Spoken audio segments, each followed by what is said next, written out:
श्रीनाथ जी ठाकुर जी के प्रति वात्सल्य भाव रखते थे।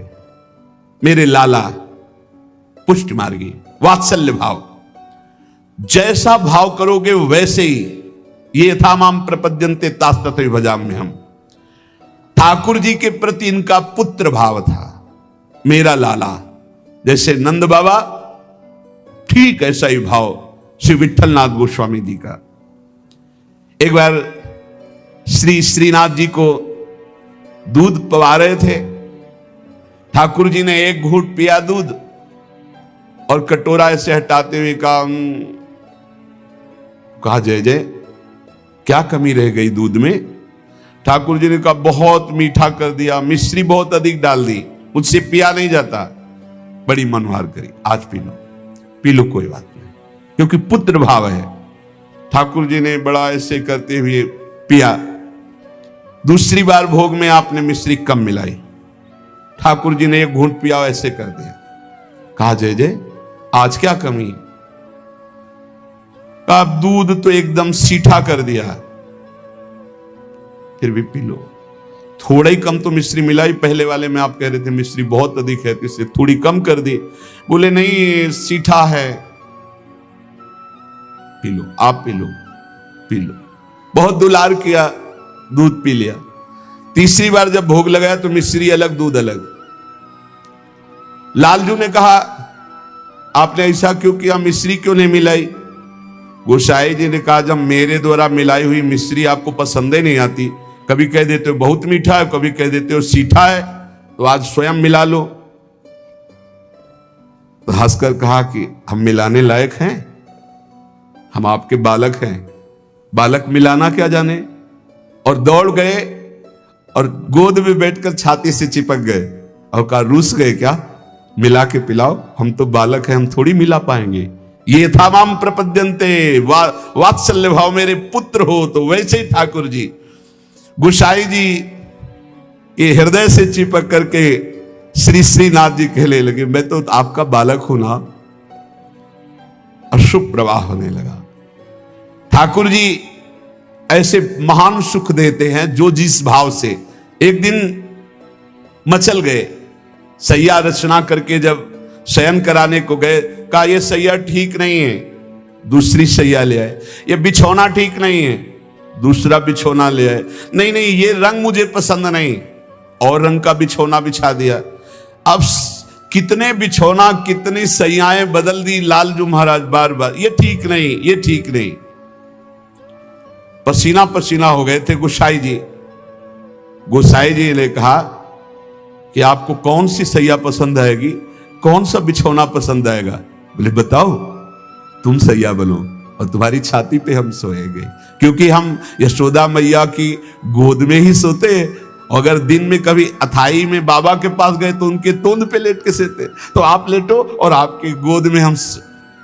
श्रीनाथ जी, श्री विठलनाथ जी गोस्वामी जी की गोद में जैसे मां की गोद में बच्चा, ऐसे श्रीनाथ जी सोए। एक दिन श्रीनाथ जी के सामने गिरिराज जी से बंदर आया, हु ऐसे किया, वो जैसे बंदर करते हु ऐसे, वो बड़ी जोर रो पड़े श्रीनाथ जी। और गोस्वामी जी सेवा में थे, तत्काल गोस्वामी जी के ऐसे गोद में चिपक गए और कहा बंदर मुझे डर लगता है। गोसाई जी ने कहा इस बंदर से डर लगता है? बड़े बड़े भयंकर बंदर, न जाने कितने महाबली बंदर और बड़े बड़े भयंकर राक्षस, रामा अवतार में तुम कैसे मारे होगे राक्षसों को, और कैसे तुम्हारे साथ बंदर सेना थी, हमारी तो समझ में नहीं आता। ऐसे कह के मन में पर्वताकार बंदर, महाभयानक राक्षस हो, यहां छोटे से बंदर को देख के चिपक गए और डर करके कहते मुझे बंदर से डर लगता है। जब शयन करने गए तो ठाकुर जी ने शयन में कहा कि देखो गोसाई जी, एक ही भाव रखो, एक म्यान में दो तलवार नहीं होती। यदि पुत्र माना है तो केवल पुत्र मानो, अगर भगवान मानोगे ऐश्वर्य तो फिर पार नहीं पाओगे, हम ऐसा ऐश्वर्य दिखाना शुरू कर देंगे। अगर पुत्र माना है तो केवल पुत्र ही मानो, तो तुम्हारा बेटा बंदर से डरेगा कि नहीं? तो हम वैसे ही डर रहे हैं जैसे बेटा डरता है। और अगर ये कि भगवान ऐश्वर्यशाली, तो फिर पार नहीं पाओगे, हम इतना ऐश्वर्य दिखा देंगे। एक म्यान में दो तलवार नहीं रहती। गोसाई जी जगे, एकदम। और श्रीनाथ जी को देखा पास में, गले से लगा करके दुलार करते हुए, वात्सल्य भाव। एक दिन चूड़ी पहनाने वाली आई, गोसाई जी ने कहा कि जाओ हमारे घर में जितनी बहुएं हैं सबको चूड़ी पहना दो और पैसा यहां ले लेना आके। आपके 7 पुत्र थे तो 7 बधुएं थी। गोसाई जी ने यह नहीं कहा कि 7 बधुओं को पहना देना, कहा कि मेरी जितनी बहुएं हैं उन सबको चूड़ी पहना दो और पैसा यहां से ले जाना। अब उनकी 7 बहुएं तो चूड़ी पहनी, 8वीं श्री स्वामिनी जी पहुंच गई अपने कर कमल। जे ही उस चूड़ी पहनाने वाली ने श्री जी के कर कमल को देखा, अशुभ प्रवाह, आनंद मूर्ति हमारी प्यारी जो है, अशुभ प्रवाह होने लगी। ऐसा उसको लगने लगा कि आनंद के आवेग में मुझे मूर्छा आ जाएगी।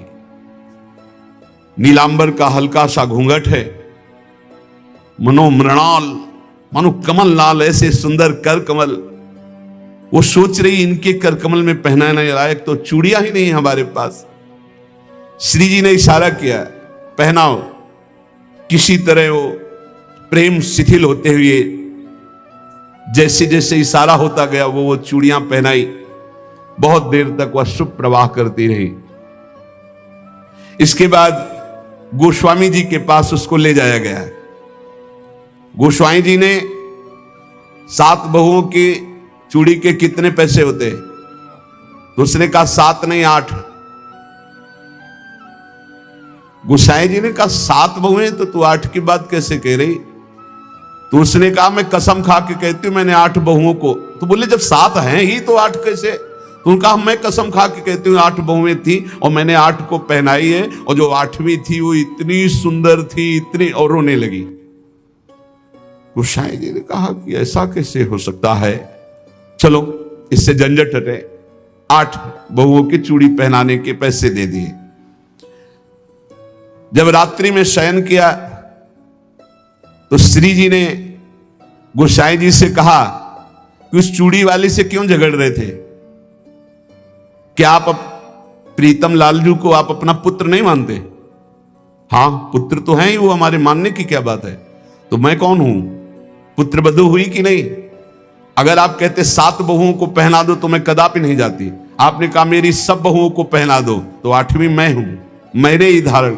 श्री जी के इन वचनों को सुनकर गोसाई जी तत्काल उठे और बैठे बैठे रात भर रोते रहे कि लाडली जू कितनी कृपालु, कितना भाव स्वीकार करने वाली है। एक बार की बात है, किसी विठलनाथ जी श्री ठाकुर जी को भोग लगा रहे थे, तो भोग में एक तिनका देखा। बहुत दुख हुआ कि मेरे सुकुमार लाडले ठाकुर और उनके भोग में इतनी असावधानी बनाने वाले तिनका। बहुत सावधान रहना चाहिए ठाकुर जी का, जब भोग बनाए तो बोलचाल में भी सावधानी रखे, कहीं थूक की छिट्टी ना चली जाए मुख में। ऐसा होता है, तो अगर कभी बात करनी हो तो रसोई से ऐसे करके बात करे, वैसे तो बात कम ही करे, मौन धारण करके बनाए। क्योंकि अगर हम पद जोर जोर से गाएंगे या बात करेंगे तो हमारे मुख से थूक की छिट्टी ठाकुर जी के भोग सामग्री जो बन रही है उसमें गिरना हो सकता है। कितनी सावधानी महापुरुषों के चरित्र से हमें प्राप्त होती। तिनका को देख करके बहुत दुखी हुए और कहा कि आज हम हैं, तब हमारे ठाकुर जी के भोग में तिनका निकला, और कल हमारा शरीर छूट जाएगा तो तुम लोग कैसे हमारे ठाकुर जी की सेवा करोगे? तो मैं आज ही संन्यास धारण करूंगा और विचरण करूंगा, जैसा मनावे वैसा करो। आप इतना कहे तो सब लोग बहुत दुखी हो गए। सबने अनुनय विनय की कि एक बार अपराध क्षमा कर दो, ठाकुर जी के भोग में कभी त्रुटि नहीं होगी। आपने कहा हम परिहास में कभी झूठ नहीं बोलते। हमने कहा सन्यास लेंगे तो अब सन्यास लेंगे, अब हम तुम्हारे बीच में नहीं रहेंगे। श्री ठाकुर जी श्रीनाथ जी से आज्ञा लेने गए। ठाकुर जी ने बहुत उदास होकर के कहा, गोसाई जी एक गेरुआ वस्त्र हमको भी मंगवा दो। बोले आपको क्यों जय जय, आपके पास तो बहुत सुंदर सुंदर पोशाक हैं। बोले हम आपके बिना नहीं रह सकते, अगर आप सन्यास लेंगे तो हम भी सन्यास लेके आपके साथ ही चलेंगे। देखो कैसा प्यार करते, जैसे माधोदास बाबा जगन्नाथ जी को प्यार करते तो जगन्नाथ जी से जाके आज्ञा ली, जय जय अब ब्रज 84 कोस आपकी लीला भूमि में जाना चाहता हूं, आदेश दे दो। बोले बाबा आपके बिना हम रह नहीं सकते। बोले नहीं जय जय, हमारे पास इतनी भोग सामग्री नहीं कि मैं रास्ते में आपको भोग लगाऊं, आपको नहीं ले जा पाऊंगा, पर हम जाएंगे ब्रज 84 कोस दर्शन करने आपकी लीला भूमि के। ठाकुर जी चुप हो गए, उनके आगे बस कहां। अब वो सुबह प्रातःकालीन चले। अब सुबह सुबह ही इतनी भूख लग आई तो उन्होंने कहा आज तक कभी ऐसी भूख नहीं लगी। तो एक माई थी, तो उससे कहा माई बहुत भूख लगी, कुछ मिल सकता है? तो बोले बाबा अभी बना देती हूं। तो कुछ समय में वो भोजन बना करके और पवाने, और जब पवा रही थी माधवदास बाबा को तो रोते जा रही थी। तो बाबा की दृष्टि गई। बाबा ने कहा माई रो क्यों रही हो? बोले इतना सुंदर सुकुमार लाडला बालक तुम्हारे जैसे बाबा जी के साथ कैसे आ गया, इसकी मां कैसे रहती होगी? तो उन्होंने भागवतिक दृष्टि से देखा तो थाल में बैठे जगन्नाथ जी पा रहे थे। बोले इसीलिए भूख लग रही थी, हमें पता क्या कि तुम्हें भूख लग रही, तुम क्यों साथ? बोले बाबा मैं नहीं रह पाऊंगा आपके। ये जरा प्यार देखो ठाकुर जी का। कह रहे बाबा मैं नहीं रह पाऊंगा। ऐसे ही श्रीनाथ जी गोसाई जी से कह रहे कि एक गेरुआ वस्त्र हमको भी मंगा दो, अगर आप सन्यास लोगे तो हम भी सन्यास ले लेंगे।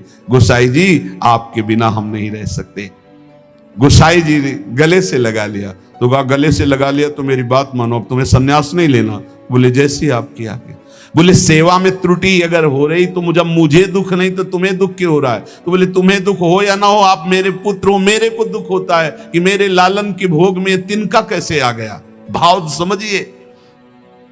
श्री विठलनाथ गोसाई जी स्वयं सेवा में सावधानी पूर्वक, पर कभी कभी अगर त्रुटि हो जाए सेवा में तो बहुत ही असंतुष्ट हो। यह ध्यान रखने का विषय है कि हम केवल विग्रह की पूजा नहीं कर रहे, साक्षात श्यामा श्याम विराजमान है, साक्षात श्री जी विराजमान। हम जल पिवाएं तो उसी भाव से, भोग लगावें तो उसी भाव से, पोशाक पहरावें तो उसी भाव से। श्री गोस्वामी जी शयन करते थे गोकुल में आकर, और नित्य प्रति श्री श्रीनाथ जी की सेवा में आते। यहां जतिपुरा गोवर्धन में श्रीनाथ जी विराजमान थे, तो आप घोड़े पे चढ़ करके आते थे। यदि कहीं आने में कुछ विलंब हो जाए तो अन्य सेवा चाहे कोई कर ले, पर आरती आप ही रोज करते थे, आरती सेवा आप ही करते थे। आज भी बल्लभ कुल में नियम चला आ रहा है कि और ठाकुर सेवा तो सब मिलकर करेंगे, लेकिन आरती गोस्वामी वंशज ही करेंगे।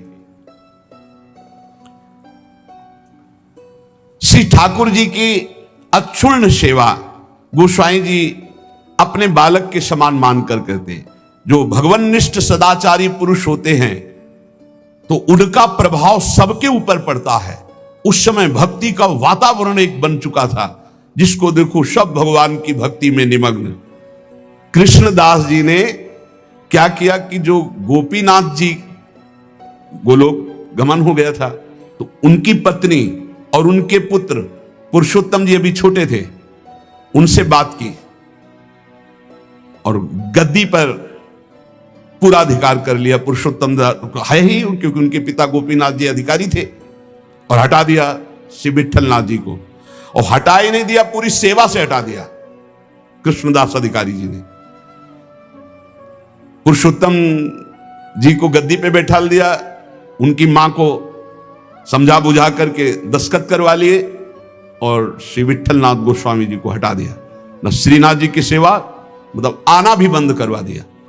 ऐसा नहीं करना चाहिए था, ये बहुत बड़ा अपराध बन गया। और बहुत बड़े महापुरुष हैं कृष्णदास जी, कोई साधारण नहीं। आगे उनके कभी चरित्र का श्रवण करना, इतने बड़े महापुरुष। गोसाई जी को सब अधिकार छिन जाने का कष्ट तो नहीं हुआ, पर सेवा छूट जाने का बहुत कष्ट हुआ। और महापुरुषों के हृदय में किसी भी तरह का यदि कष्ट हो गया तो उससे फिर भगवान बर्दाश्त नहीं करते। आपको बहुत क्लेश हुआ, श्रीनाथ जी का दुलार छूट गया, सेवा छुटवा दी कृष्णदास अधिकारी ने। आप पाराशौली में जाकर रहने लगे, पर बहुत दुखी अंदर से। और दूर तक वहां तक आते जहां श्रीनाथ जी की ध्वजा दिखाई देती है, वहां से साष्टांग दंडवत करके बहुत एकाग्रता पूर्वक ऐसे देखते मंदिर की तरफ, रोने लगते श्री विठलनाथ जी।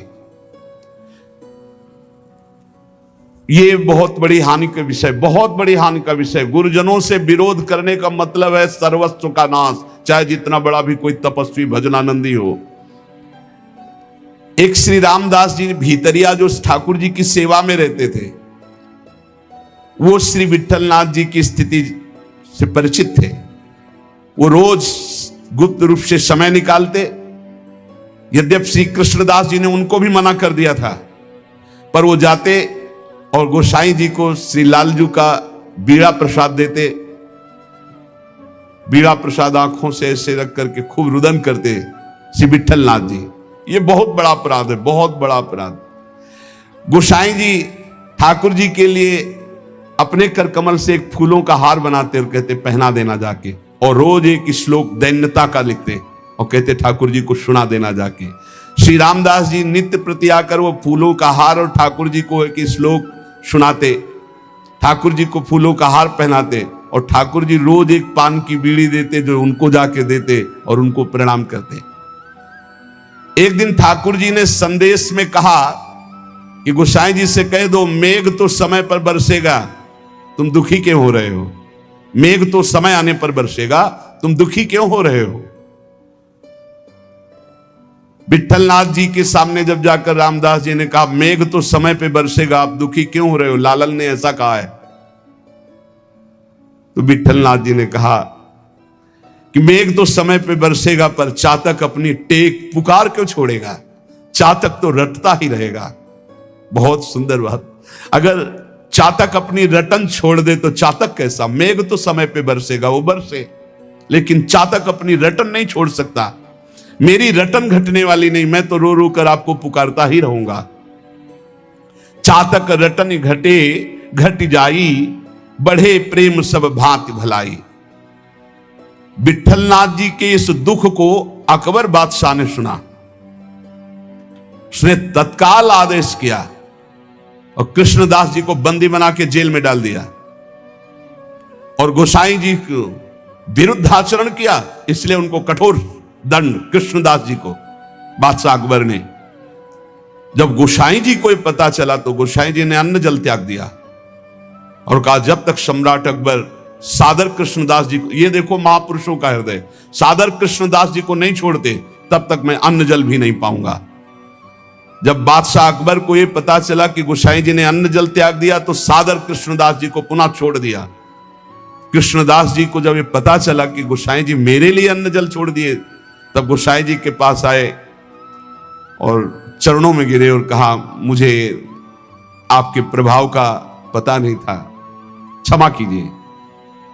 कृष्णदास जी ने पारासौली में आकर गोसाई जी के चरण पकड़ लिए। गोसाई जी गंभीर हो गए। महापुरुष अगर डांट दे तो बच गए आप, और गंभीर हो गए तो पिट गए आप, बस इतना समझ लो। गंभीर इसलिए हो गए कि तुमने लालन की सेवा छुड़वा दी, सब ठीक है, लेकिन लालन की से दूर रखा, दर्शन नहीं, सेवा नहीं, इसलिए गंभीर हो गए। विठलनाथ गोसाई जी को पूर्व सेवाधिकार प्राप्त हो गया। श्री कृष्णदास जी का अंतिम लीला जानते हो कैसे हुई? कुआं में पैर फिसल गया और गिर के मरे और प्रेत बने, इसी अपराध के कारण। बहुत सावधान। इतने बड़े महापुरुष हैं, उनका चरित्र है कृष्णदास जी का, बहुत बड़े महापुरुष हैं, लेकिन अपने गुरु से अपराध बन गया। गुरुवंश गुरु स्वरूप ही है, अपराध बन गया तो प्रेत योनि को, पैर फिसल गया, कुएं में गिरे और उनके प्रेत योनि को प्राप्त हुए। अकबर क्यों कृपालु था, क्यों श्रद्धा करता था विठलनाथ जी गोस्वामी के ऊपर? एक बार श्री यमुना जी में स्तोत्र का गायन का कंचन वर्ण तेज चमकता हुआ विठलनाथ गोस्वामी जी का, तो अभी स्नान करके यमुना जी की आराधना कर रहे थे, तो उधर नौका में जल विहार करते हुए इसकी बादशाह की कोई हिंदू बेगम होगी, तो वो दूर से देखा कि तेजस्वी तो भगवान के समान है। नौका समीप ले गई, उतर कर चरणों में वंदन किया। विठलनाथ गोस्वामी जी को देखकर उसे पक्का लगा कि ये जो आशीर्वाद दे देंगे तो पक्का। तो उन्होंने कहा कि आपसे मैं एक ही आशीर्वाद चाहती हूं कि मेरे बादशाह मेरे अनुकूल रहें। हर पत्नी यही चाहती है। आप कृपा करके कोई ऐसा जंतुर बांध दीजिए, कोई मंत्र बता दीजिए, कोई उपाय बता दीजिए कि बादशाह सलामत हमारे बस में रहें। हमारे अधीन रहे। आपने मुस्कुरा दिया कि मैं एक जंतुर देता हूं, इससे बादशाह तुम्हारे अधीन रहेंगे, और दोहा लिख करके भुजा में बांध दिया। यंत्र मंत्र और तंत्र को भूल करो जनि कोय, पति कहे सो कीजिए वो आप ही बस होए। ये दोहा लिख करके बांध दिया। दूर से गुप्तचर लगे रहते थे। गुप्तचर ने कहा कि विट्ठलनाथ गोस्वामी जी ने कोई जादू टोना करके आपकी हिंदू बेगम की बाह में जंतुर बांध दिया है। तत्काल आया, जब वो महल तोड़ दिया जंतुर और उसे कहा खोला जाए, खुला गया। और जब ये दोहा पढ़ा कि यंत्र मंत्र और तंत्र को भूल करो जनि कोय, कोई उपाय मत करो ये यंत्र तंत्र मंत्र जंतर वाला, पति की आज्ञा में रहो, इसी से पति अधीन हो जाएगा। जब ये दोहा पढ़ा कि पति की आज्ञा का पालन रूप परम बल है जो पति को अधीन कर लेता है, बहुत प्रसन्न हुआ। कहा इसी समय मुझे विट्ठलनाथ गोस्वामी के चरणों में जाके प्रणाम करना है और उनके दर्शन करने। तब से बहुत श्रद्धा विट्ठलनाथ गोस्वामी जी के ऊपर, और वो आकर के गोकुल में और गोवर्धन में बहुत सी संपत्ति जमीन ये सब विट्ठलनाथ गोस्वामी जी को दी। जिस समय महाप्रयाण का समय आया तो विट्ठलनाथ गोस्वामी जी ने सातों पुत्रों को बुलाया और अलग अलग ठाकुर जी प्रदान किए। 7 पुत्र श्री गिरधर जी, श्री गोविंद जी, श्री बालकृष्ण जी, श्री गोकुलनाथ जी, श्री रघुनाथ जी, श्री यदुनाथ जी और श्री घनश्याम जी।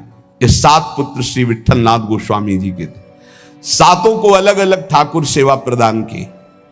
श्री गिरधर जी को श्री ठाकुर मथुरेश जी, जो वर्तमान में जतिपुरा गोवर्धन में विराजमान है। श्री गोविंद राय जी को श्री श्रीनाथ जी, जो वर्तमान में राजस्थान में श्रीनाथ द्वारा में विराजमान है। श्री बालकृष्ण जी को श्री द्वारिकाधीश भगवान, जो वर्तमान में काकरौली में विराजमान है। श्री गोकुलनाथ जी को, जो वर्तमान में श्री गोकुल में विराजमान है। श्री रघुनाथ जी को श्री गोकुल चंद्रमा जी, जो वर्तमान में कामवन में विराजमान है। श्री यदुनाथ जी को श्री बालकृष्ण भगवान, जो वर्तमान में सूरत में विराजमान है। श्री घनश्याम जी को श्री ठाकुर मदन मोहन जी, जो वर्तमान में कामवन में विराजमान है। इन सातों पुत्रों को 7 ठाकुर की सेवा प्रदान की और चल अचल संपत्ति का बंटवारा किया और समस्त वैष्णवों को बुलाया और कहा आज हमें ठाकुर जी बुला रहे अपने धाम में। ऐसे जाना होता है महापुरुषों का। मृत्यु मृत्यु नहीं, महोत्सव होता है। सब वैष्णव जनों को बुलाया और बोले आज जो है ठाकुर जी बुला रहे हैं अपने निज सेवा में, निज धाम में। इनके पीछे पीछे पुत्र, जो 7 पुत्र थे, वो पीछे पीछे गए। आप चल करके जतिपुर आए। आपने निज कंठ की माला चतुर्थ पुत्र श्री गोकुलनाथ जी के गले में डाल दी और कहा सब वापस हो जाओ, अब मैं परम धाम जा रहा हूं। और गुफा में प्रवेश करने लगे तो सबसे बड़े पुत्र गिरधर जी ने आपका वस्त्र पकड़ लिया, तो केवल वस्त्र ही हाथ में रहा और आप अंतर्ध्यान हो गए, सदैव भगवान के धाम को गए श्री विट्ठलनाथ गोस्वामी जी। फिर आकाशवाणी हुई कि मेरा जो वस्त्र तुमने पकड़ा, इसी से मुझे अंतिम संस्कार जो होते हैं वो अंतिम उत्तर क्रिया इसी से संपन्न करो और जैसा हमने आदेश दिया वैसा करो।